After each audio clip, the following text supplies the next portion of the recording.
कुछ बता दिया, एक चीज़ नहीं बताई कि हमारी जब भी लड़ाई होती तो वही ज़्यादा जीता करती थी।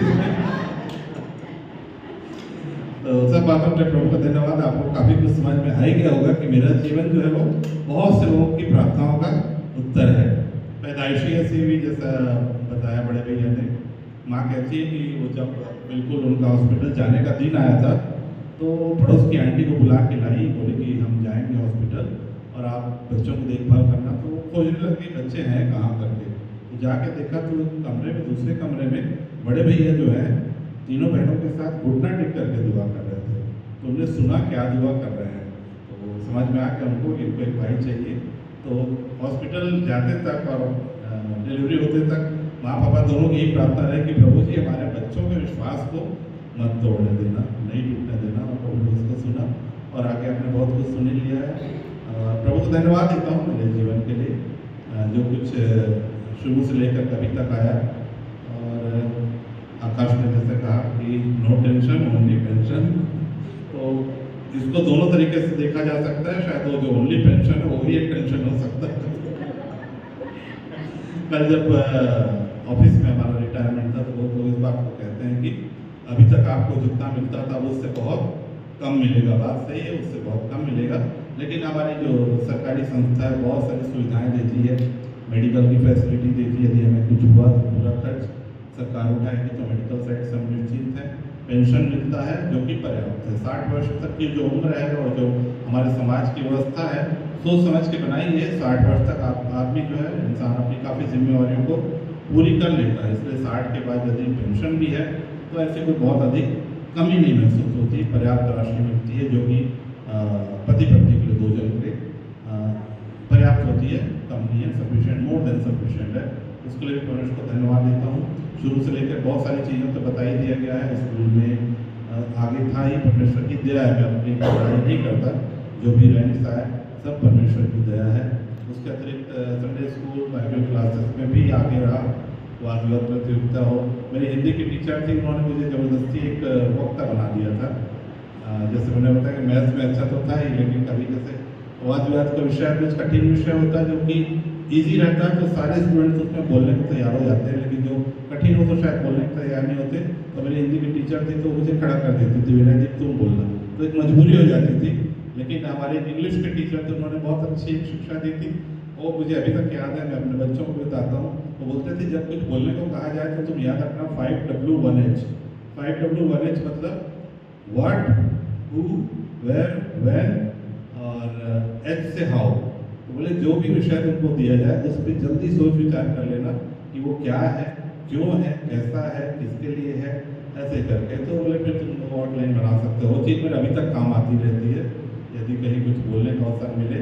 अभी मैंने जहाँ पे काम कर रहा था वहाँ पर के मेरे सहकर्मी थे, उन्होंने बहुत मेरी तारीफ की, बताया कि जब विदेश दौरे की बात आती है तो हमारे जो कंपनी में ऐसा है कि जिनकी कोई जान पहचान रहती है ऊपर, उन्हीं लोगों को बाहर जाने का मौका मिलता है। लेकिन हमारे साथ के जो कर्मचारी हैं उनके साथ हम जो है टेक्निकल जो काम करते थे, इनोवेशन, कुछ सुधार कार्य, कुछ नया करने का कार्य, तो उनको भी मेरे साथ बाहर जाने का अवसर मिला था। 5 दिन का टूर था हम लोग का थाईलैंड का।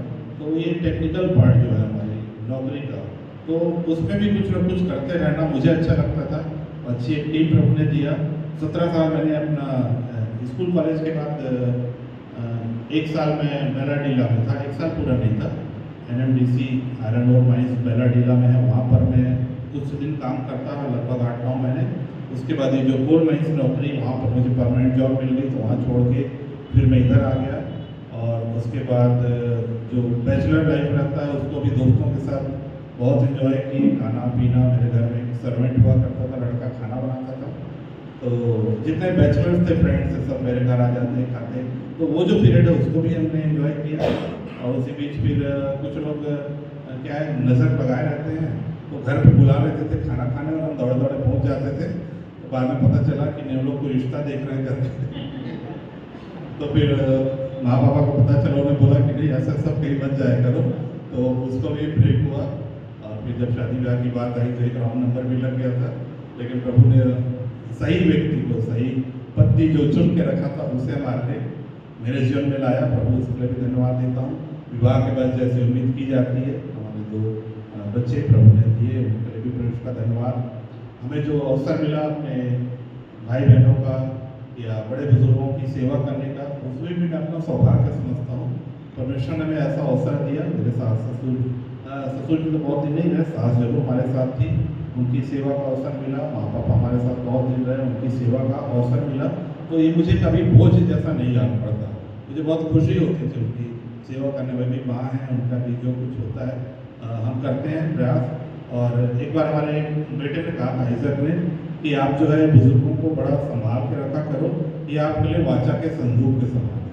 तो वो बात मेरे दिमाग में बैठी हुई है कि वाचा का संदूक जैसे है उस प्रकार से है, हमको उनकी देखभाल करना है, रक्षा करना है, वैसे उनको रेस्पेक्ट देना है। सर्विस लाइफ में भी लगभग 36 साल पूरे इंडिया में ही मेरा 36 वर्ष की नौकरी मैंने पूरा किया।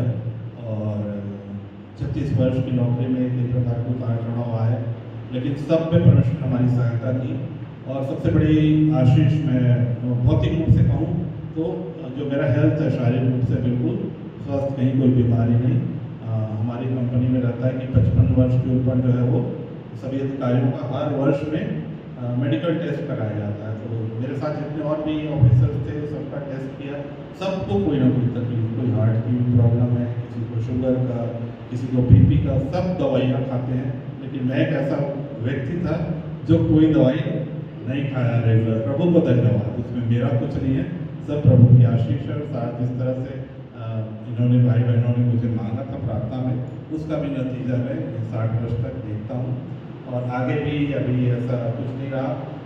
बहुत दिन, मेरा लगभग 500 दिन हमको साल में सरकारी नौकरी में जो छुट्टियाँ मिलती हैं, 15 दिन हर साल सिक लीव मिलता है। मुझे अगर बीमार हो तो 15 दिन सिक लीव का उपयोग किया जा सकता है। किरण मैम को मालूम है, हमारे साथ काम करते।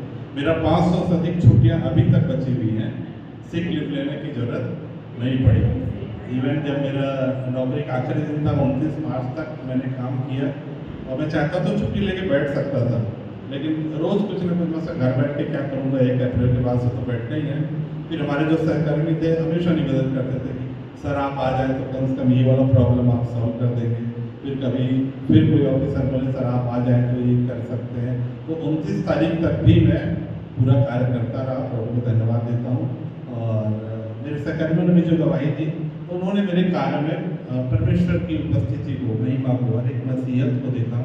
बहुत से लोगों ने कहा कि आपके माता पिता के संस्कारों का असर आपके जीवन में दिखाई देता है, तो बड़ी बात है हमारे लिए। और जहाँ तक सहायता की बात है तो हमेशा से हम करते रहे हैं। और विवाह के बाद से मेरी पत्नी ने हमेशा सपोर्ट किया जब किसी को हेल्प करना हो, क्योंकि उनके बिना नहीं होगा। हम दोनों बराबर कमाते हैं, तो उसको खर्च करने में भी उनका योगदान, उनकी सहमति आवश्यक है। तो अभी तक हमने काफ़ी लोगों की मदद की है। ऐसा नहीं कि हम सिर्फ अपने लोगों की, गैर मसीहों की भी हमने सहायता की है। हमारे घर एक सर्वेंट थी गाँव में, अच्छा घर में बर्तन वर्तन का मांजने का काम करती थी। तो मेरी माँ ने उसको बोल दिया कि बेटी तू अच्छा पढ़ेगी तो स्कूल पास कर लेगी तो तुमको ट्रेनिंग करवा देंगे। तो उसने स्कूल पास कर ली 11वीं की। तो फिर हमने उसको धमतरी के हॉस्पिटल से नर्सिंग का कोर्स पूरा करवाया, और अभी वो जॉब करती है। एक नॉन क्रिश्चियन लड़का भी था, उसकी हमने सहायता किया। अभी कुछ बच्चे बाइबल सेमिनरीज में अपनी पढ़ाई कर रहे हैं, उनको भी हमको सहायता हमने शुरू की है, तो उसको पूरा करना भी हमारा फर्ज है। इस प्रकार से मन ऐसा जो कहते हैं ना, बहुत से लोग कहा कि सिर्फ अपने लिए नहीं जीना, दूसरों के लिए जीना, उस पार्ट को भी मैं पूरा कर सका, उसके लिए परमेश्वर पिता को धन्यवाद देता हूँ। सुनो में पास्टर जी ने कहा तो कि आप बहुत कम, थोड़ी संख्या है, तो अभी मैं आपको विश्वास दिलाता हूँ, वादा करता हूँ कि जब गॉड विलिंग यदि सब कुछ अच्छा रहा, हम जीवित रहे, तो जो VBS के टाइम होता है उस समय हम फिर एक बार ऐसी खुशी आपके साथ बांटेंगे और उन गवाहियों को भी बांटेंगे, ताकि हमारे पंप हाउस चर्च के साथ साथ जो हमारे बच्चे बाहर से आते हैं वो सब भी उन गवाहियों को सुन सकें और उसके द्वारा आशीष प्राप्त कर सकें। तो हमारे दुआ करिएगा, उनको बुला लिया जाएगा गवाही देने के लिए। तो सब बातों के लिए परमेश्वर को धन्यवाद। इस बात को मैंने महसूस किया कि हम अपने से अकेले से कुछ नहीं कर सकते जब तक प्रभु हमारे साथ न हो। तो प्रभु ने हमारी सहायता की अभी तक, और आगे 60 वर्ष के बाद भी 2-3 लोग ऐसे हैं जिनको पता चल गया। नासरत में पास्टर जी कह रहे थे कि बड़ी खुशी की बात है भैया, अब आप हमारे साथ जुड़ जाएंगे। पास्टर जी ने पहले कह दिया कि आप हमारे साथ जुड़ जाएंगे, तो मुझे भी अच्छा लगता है। कि रिटायरमेंट के बाद भी वैसे एक प्राइवेट कंपनी से भी मुझे कहा गया था कि आप चाहो तो हमारे साथ ज्वाइन कर सकते हो, लेकिन अभी उस विषय में मैं नहीं सोचता हूँ। अभी तो कम से कम जब तक जी ना भरे तो अपना एंजॉय करना है, निश्चिंत रहना है, खाना पीना है, घूमना है। और इनके अतिरिक्त परमेश्वर की सेवा का जो भी कार्य आएगा, तो मैंने तो गवाही दिया था कि 1 जनवरी 2020 को मैंने प्रतिज्ञा किया था अपने आप से, रेजोल्यूशन जैसे लेते हैं ना, 1 जनवरी को प्रण जो करते हैं अपने आप से। तो इसके पहले कई बार अपने लाइफ में हमने रेजोल्यूशन लिया कि ये करूँगा वो करूँगा, लेकिन पूरा नहीं होता। लेकिन 1 जनवरी 2020 जब कोविड का पीरियड था, उस दिन साल के पहले दिन मैंने जो निर्णय लिया कि प्रभु जी, मुझे सेवा के विषय में यदि कुछ भी आपकी ओर से आएगा और उससे संभव होगा तो मैं उसे नहीं करूँगा। तो उसके तुरंत बाद पास्टर ने, सीमा जी ने ट्रांसलेशन के लिए और दूसरी कुछ सेवकाइयों में इस्तेमाल करना शुरू किया, और मैं अभी तक करते आ रहा हूँ और आगे भी करते रहूँगा। परमेश्वर की दया से मुझे विश्वास है, और आप सबका भी हमें बहुत सपोर्ट मिला, साथ मिला। हम कुछ समय से पंप हाउस चर्च में आना शुरू किए। जब हम 17 साल मेरा भटगांव, अंबिकापुर के पास एक जगह है भटगांव, कोल माइंस है, वहाँ हमने बिताया। 1 साल हमने सुहागपुर में बिताया, और बाकी के 17 वर्ष हमने फिर कोरबा में बिताया। इन पूरे 36 वर्षों में परमेश्वर ने हमारी सहायता की, हर जगह प्रभु के लोगों से मिले। मुझे अच्छा लगता है नए नए लोगों से मिलना, उनसे परिचय बढ़ाना, मित्रता करना, और ये मेरा एक तरह से बोल सकते हैं कि हॉबी के शौक है। परमेश्वर ने उसमें पूरी सहायता की। यहाँ हम लगभग 8 सालों से शायद आ रहे हैं पंप हाउस चर्च में। आप सब ने भी हमेशा हमें बहुत प्रेम दिया, सहयोग दिया, इससे आपको बहुत बहुत धन्यवाद। और आज का जो हमारा आयोजन था सिर्फ हमारे पास्टर्स के लिए था। आने वाले समय में हम पूरी कलीसिया को और VBS को भी शामिल करेंगे। और हमारे जो पास्टर के साथ, मैंने पास्टर दान को भी चाहता था कि वो भी हमारे साथ हमारी खुशी में शामिल हो। आप भी आए, आपको बहुत बहुत धन्यवाद। और प्रार्थना करें, अभी तक जिस प्रकार परमेश्वर ने हमें संभाला, अपनी प्रार्थनाओं के साथ द्वारा आगे भी परमेश्वर अपनी सेवा में इस्तेमाल करे। और आप सबको पुनः एक बार धन्यवाद, परमेश्वर को धन्यवाद। और मुझे लगता है सब काफ़ी कुछ मैंने कवर कर लिया है। जो बचा होगा तो VBS के टाइम में